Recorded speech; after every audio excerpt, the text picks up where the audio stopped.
You don't like to talk then? Well, not really. Sometimes, if there's something to say, but there's really nothing to say these days. He was known as the Quiet One, the spiritual soul of the Beatles. While Lennon and McCartney soaked up the spotlight, George Harrison quietly forged his own identity within the band. But behind that calm demeanor simmered a deep-seated resentment, one that few ever saw coming. So, who was the true object of George's hidden fury? Was it a bandmate who stole the limelight? A manager who pulled the strings? Or someone even more unexpected? Today, we peel back the curtain on the most complicated and perhaps most surprising relationship in Beatles history. Because behind the music and fame lies a grudge that could forever change the way we view the Fab Four. Buckle up as we uncover the truth about the man George Harrison despised most. While John Lennon and Paul McCartney's songwriting rivalry is well documented, whispers of another strained relationship have lingered for years.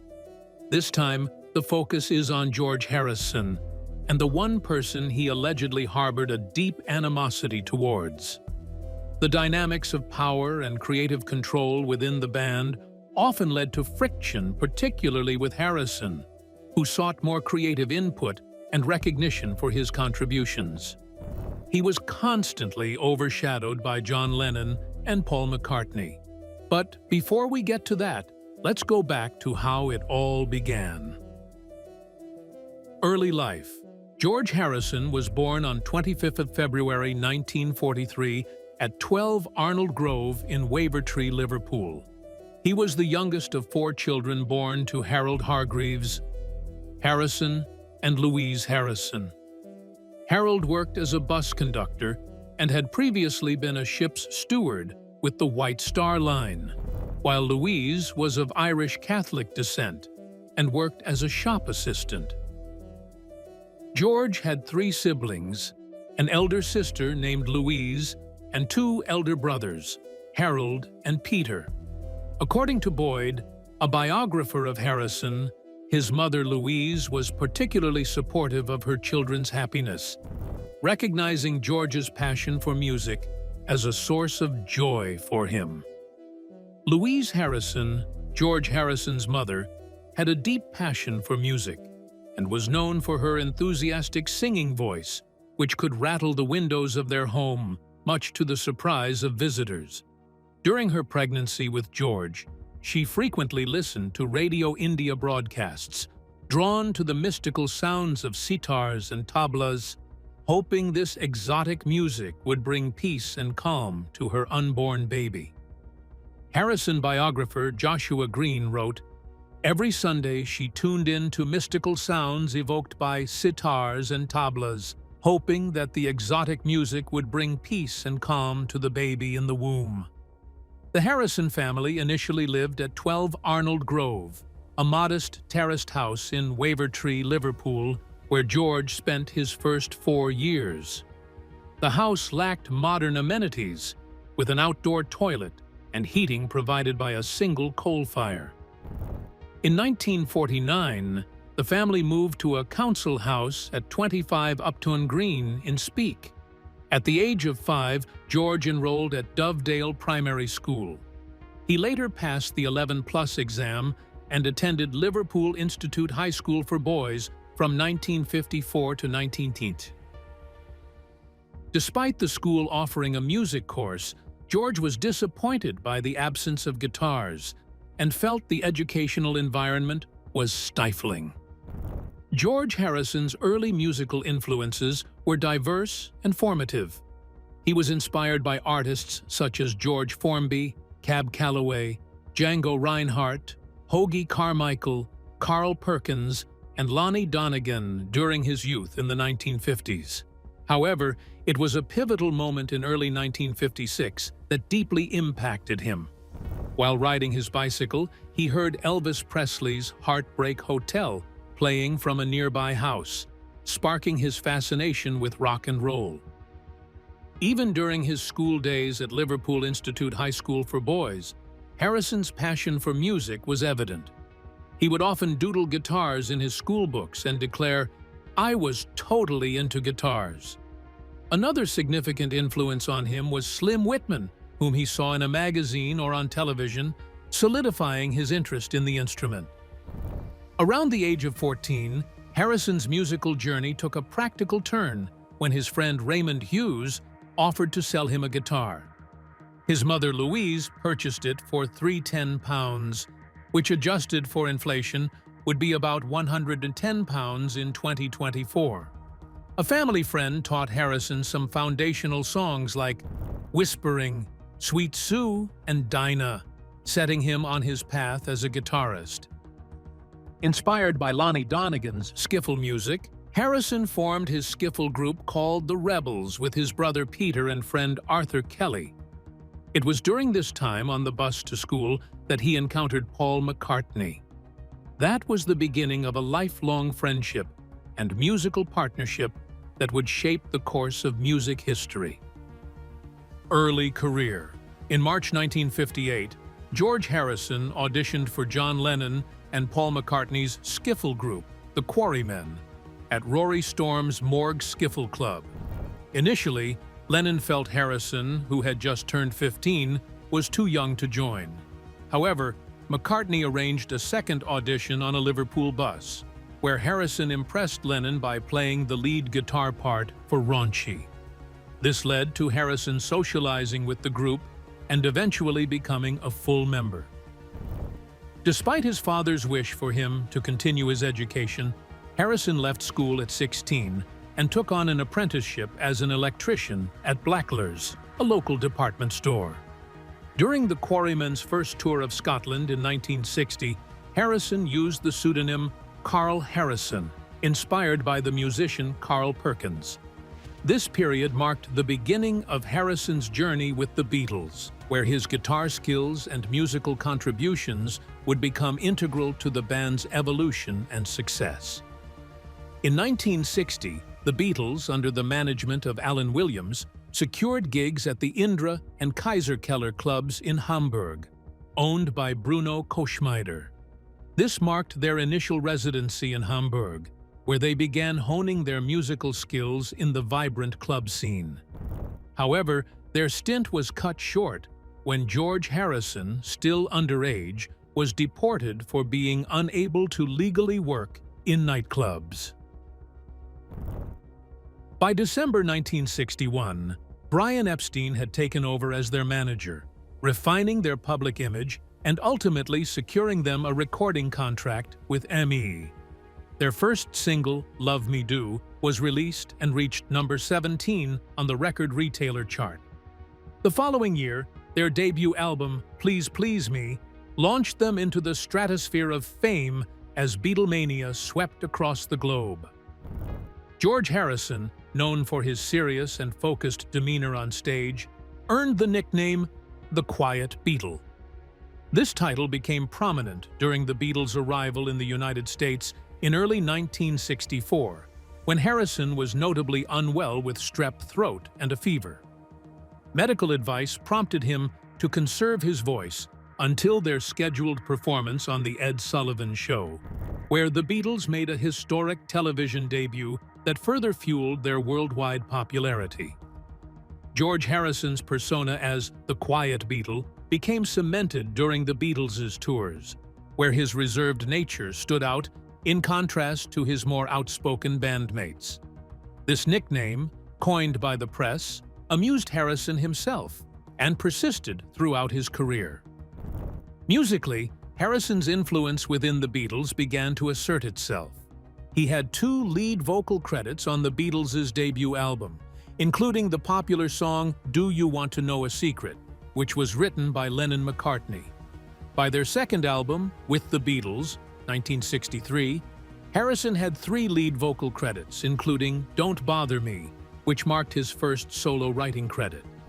Harrison played a significant role as the Beatles' scout for new American releases, particularly in soul music. His musical tastes expanded further by the time of Rubber Soul, 1965, where he led the band towards folk rock influences inspired by the Byrds and Bob Dylan. His experimentation with Indian classical music also began to emerge, notably with his use of the sitar on Norwegian Wood, This Bird Has Flown. Harrison later expressed Rubber Soul as his favorite Beatles album. The album Revolver, 1966, showcased Harrison's growing prowess as a songwriter and innovator within the band.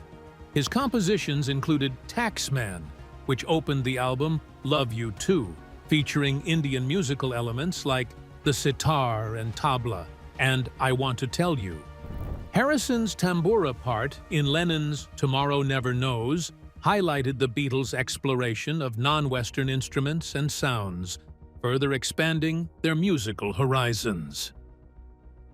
George Harrison's musical journey with the Beatles took a significant turn with his exploration of Indian music and spirituality. His use of the sitar on Norwegian Wood marked a respectful representation of Asian culture in popular music, as noted by ethnomusicologist David Reck. By the time of Revolver in 1966, Harrison's influence extended with songs like Love You Too, earning him the nickname the Maharaja of Raga Rock. His interest in non-Western instruments continued in Strawberry Fields Forever, where he played the swarmandal. By 1967, Sgt. Pepper's Lonely Hearts Club Band, Harrison's spiritual pursuits were evident with his composition Within You, Without You, featuring sitar and tambura. He chose to depict Eastern gurus on the album cover, reflecting his deepening exploration of Eastern philosophies. Harrison had mixed feelings about Sgt. Pepper, calling it both a milestone and a burden in the music industry. His journey with Indian music not only shaped his contributions to the Beatles, but also left a lasting impact on Western popular culture's acceptance of Eastern musical traditions. In January 1968, George Harrison recorded The Inner Light at EMI's Bombay studio with local Indian musicians, marking his first Beatles single with a composition inspired by Hinduism and meditation. During the tumultuous recording of the Beatles' White Album later that year, tensions peaked within the group, leading to Ringo Starr briefly leaving. Harrison's contributions included While My Guitar Gently Weeps, featuring Eric Clapton, and the upbeat Savoy Truffle. By late 1968, Harrison found inspiration from Bob Dylan and the band's communal music approach during a visit to Woodstock. This influenced his desire for creative freedom, which clashed with Lennon and McCartney's dominance within the Beatles. Tensions escalated during the Let It Be filming at Twickenham Studios in early 1969. This prompted Harrison to quit the band on 10th January, disillusioned with the studio environment and interpersonal dynamics. Harrison reunion with the group. After briefly leaving the band in January 1969, George Harrison returned 12 days later when the Beatles agreed to relocate their film project to Apple Studio and abandon Paul McCartney's idea of returning to public performances. Despite improved relations, tensions persisted during the recording of their 1969 album, Abbey Road. Harrison's contributions to Abbey Road included what music historian Lavisoli described as two classic tracks, Here Comes the Sun and Something. These songs marked a significant milestone for Harrison, as he finally achieved equal songwriting status alongside Lennon and McCartney. Something was particularly notable, becoming his first A-side when released on a double A-side single with Come Together. The song topped charts in Canada, Australia, New Zealand, and West Germany, and both sides of the single reached #1 on the Billboard Hot 100 chart in the United States. In the 1970s, Frank Sinatra recorded George Harrison's song Something twice in 1970 and 1979, and praised it as the greatest love song of the past 50 years. John Lennon also regarded it highly, considering it the best song on Abbey Road. Something became one of the most covered Beatles songs, following closely behind Yesterday. In May 1970, Harrison achieved his second chart topper with the U.S. single release of For You Blue, coupled with McCartney's The Long and Winding Road, reaching #1 on the Hot 100.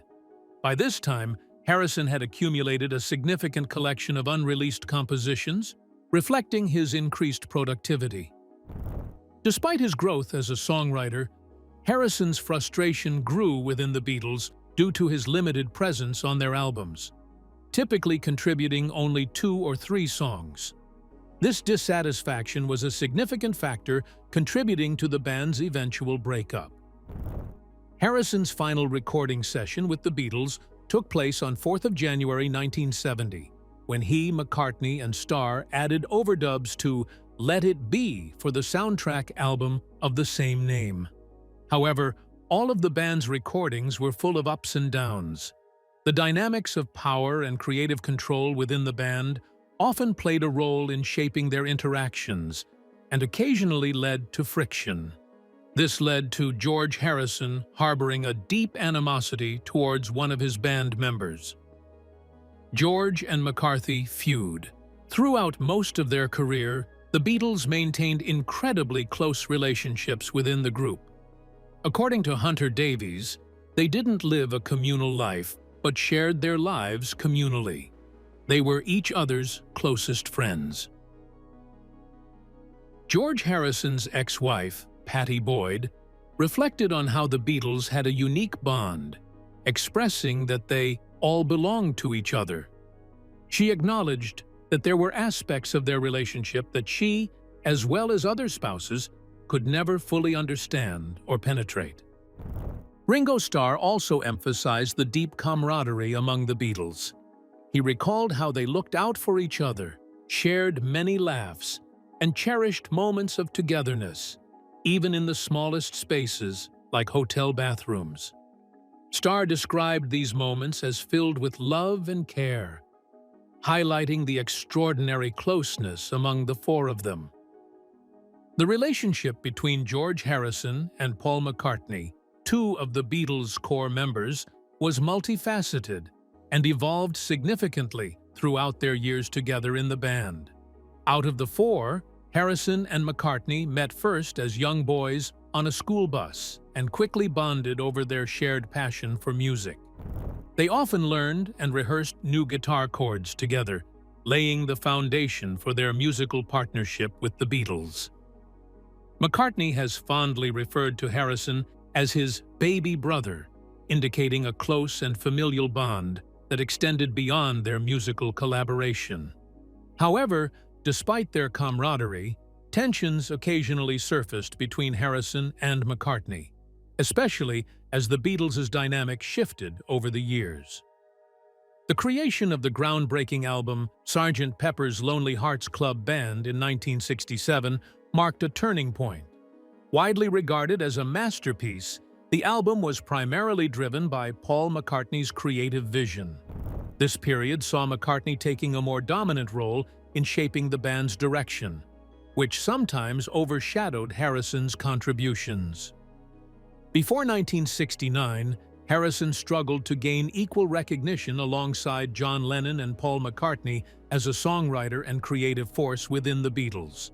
His compositions were often relegated to a secondary status compared to those of Lennon and McCartney, who were the primary songwriters for the group. This imbalance led to frustrations for Harrison, who desired more creative control over his music. By the time of the recording of Abbey Road in 1969, tensions between Harrison and McCartney came to a head.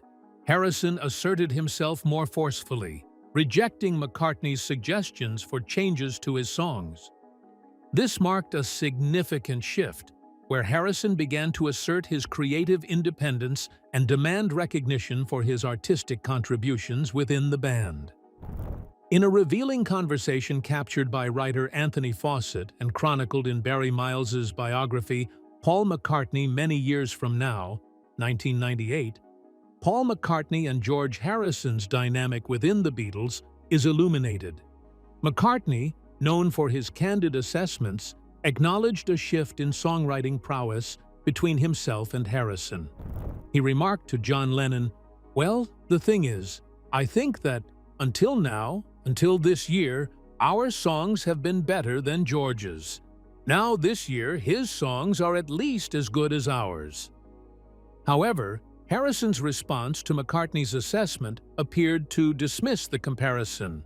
Harrison countered, suggesting that the timeline of songwriting didn't necessarily align with McCartney's perception of a sudden improvement. He stated, "That's a myth, because most of the songs this year I wrote last year or the year before anyway. Maybe now I just don't care whether you are going to like them or not. I just do 'em." This exchange highlights a deeper tension within the Beatles regarding creative recognition and control. McCartney's acknowledgement of Harrison's songwriting evolution reflects a begrudging acceptance of Harrison's growing stature as a songwriter within the band. In contrast, Harrison's assertion that he writes for himself rather than seeking approval shows his desire for autonomy and artistic expression. George Harrison's musical relationship with Paul McCartney was often filled with tension and creative differences.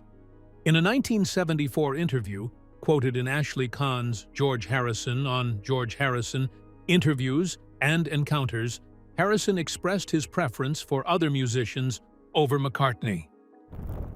"I would rather have Willie Weeks on bass than Paul McCartney," he stated.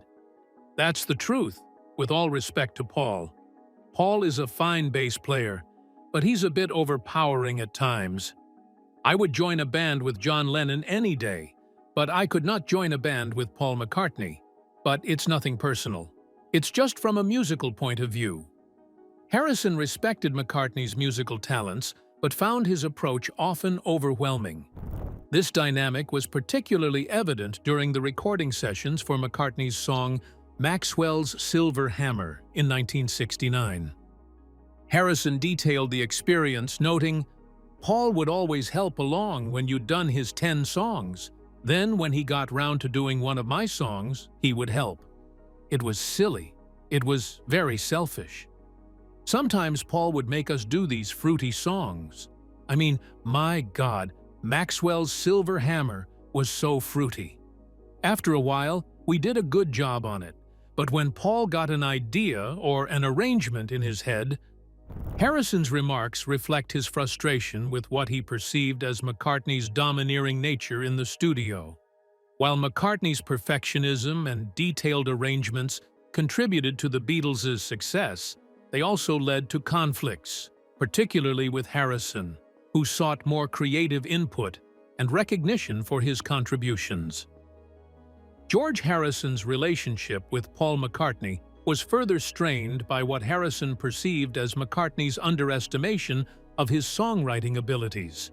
During a 2020 interview, Howard Stern asked McCartney if he thought he had underestimated Harrison's songwriting prowess while the band was together. McCartney's response shed light on the dynamics within the Beatles. "It was easy to underestimate George, because me and John, as you said, had always written most of the stuff, and had most of the singles, and George was a late bloomer as far as writing was concerned. He wasn't that interested in the beginning, but then he started to get interested, and boy, did he bloom, you know? He wrote some of the greatest songs ever." This acknowledgement came long after the band's breakup and highlighted a critical issue that had contributed to Harrison's frustration during their time together. McCartney and Lennon were the dominant songwriters, which often left Harrison's contributions overshadowed and underappreciated. Harrison's struggle for recognition and creative input was a recurring theme throughout the Beatles' career, leading to significant tension, especially as his songwriting skills matured. Harrison's dissatisfaction was not just about the number of songs he was allowed to contribute, but also about the lack of respect and support for his musical ideas. McCartney's dominance in the studio often meant that Harrison's songs received less attention and enthusiasm. This was particularly evident in the recording of tracks like Maxwell's Silver Hammer, where Harrison felt that McCartney's controlling nature stifled his creative expression. In a 1974 BBC radio interview with Alan Freeman, George Harrison articulated the complex and often strained relationship he had with Paul McCartney. He candidly stated, "McCartney ruined me as a guitar player," reflecting his frustration with McCartney's domineering approach during their time with the Beatles. Despite this, Harrison acknowledged the deep, complicated bond they shared, stating, "I just know that whatever we've been through, there's always been something that's tied us together." This bond was rooted in their shared history and the immense musical journey they embarked on together. However, it was also marked by significant obstacles, particularly their relationship, which proved to be a considerable barrier to a potential Beatles reunion after John Lennon's death. On February 11, 1994, George Harrison, Paul McCartney, and Ringo Starr reunited in McCartney's studio, forming what was affectionately dubbed the Threetles. They collaborated on reviving unused John Lennon demos, even though Harrison and McCartney still had some disagreements over the songs. Both Harrison and McCartney admitted that they often got on each other's nerves, highlighting the persistent tension that existed between them. The relationship between George Harrison and Paul McCartney remained complex and occasionally tumultuous throughout their lives. Even up until Harrison's final days, observers like Rodriguez noted the volatility that marked their interactions. In a Yahoo online chat in February 2001, when asked if McCartney annoyed him, Harrison responded with a quote, "Scan not a friend with a microscopic glass. You know his faults. Then let his foibles pass." Old Victorian proverb. This reflected Harrison's philosophical approach to their relationship, acknowledging their differences while highlighting a sense of acceptance and maturity that had developed over time. George Harrison passed away on November 29, 2001, at the age of 58. His death came after a prolonged battle with cancer. He had undergone surgery for throat cancer in 1998 and received treatment for lung cancer and a brain tumor in 2001. Reflecting on Harrison's final days, Paul McCartney shared his memories during a 2008 interview for Uncut. "I sat with him for the few hours when he was in treatment just outside New York," McCartney recalled. "He was about 10 days away from his death, as I recall. We joked about things, just amusing, nutty stuff. It was good. It was like we were dreaming. He was my baby brother almost because I'd known him that long. We held hands. It's funny, even at the height of our friendship, as guys, you would never hold hands. It just wasn't a Liverpool thing, but it was lovely." The day after Harrison's death, McCartney spoke to reporters about his late friend, reflecting on their long and complex relationship. "He was a lovely guy and a very brave man and had a wonderful sense of humor," McCartney said. "He is just my baby brother." This heartfelt tribute showed the deep affection McCartney felt for Harrison. Despite their ups and downs, both Harrison and McCartney grew to appreciate each other more as they aged. McCartney's daughter, Stella, born in 1971, and Harrison's son, Donnie, born in 1978, grew up in the shadow of their father's fame but forged a sibling-like relationship of their own. Stella McCartney spoke warmly about Martin Scorsese's documentary, Living in the Material World, particularly moved when Donnie Harrison read out his father's parts. She expressed a deep emotional connection to George Harrison's legacy and the importance of preserving his memory. Their bond extended beyond familial ties into professional support and personal admiration. Stella designed the wedding dress for Donnie's wife, Solveig Karadottir, in 2012, showcasing their close relationship and mutual respect. In 2014, Donnie surprised Stella at a gala by performing his father's iconic song, Live and Let Die. a gesture that underscored their shared reverence for George Harrison's musical contributions and the enduring connection between their families. Through their shared experiences and tributes to their fathers, Stella and Donnie Harrison exemplify how the legacy of the Beatles continues to influence and inspire new generations. Despite the complexities and occasional tensions between their fathers, their children have forged a supportive and loving relationship that honors the enduring impact of the Beatles' music and the bonds of family and friendship. George Harrison's personal life was marked by notable relationships and marriages. Personal life. He first married model Pattie Boyd on January 21, 1966, with Paul McCartney serving as his best man. Harrison and Boyd initially met on the set of the Beatles' film A Hard Day's Night in 1964, where Boyd, then 19 years old, had a role as a schoolgirl. Their relationship began playfully when Harrison proposed to her during a lunch break. However, their marriage faced challenges, particularly due to Harrison's infidelity. Boyd cited his repeated unfaithfulness as a major reason for their separation in 1974, which ultimately led to their divorce being finalized in 1977. The final blow to their marriage was Harrison's affair with Maureen Starkey, Ringo Starr's wife, which Boyd described as the final straw. Boyd recounted that the last year of their marriage was tumultuous, marred by substance abuse issues. She attributed Harrison's excessive cocaine use to changing him emotionally, stating that it froze his emotions and hardened his heart. After their divorce, Boyd moved in with and later married Eric Clapton in 1979. On September 2, 1978, Harrison married Olivia Trinidad Arias, who had worked as a marketing executive for A&M Records and later for Dark Horse Records, Harrison's label.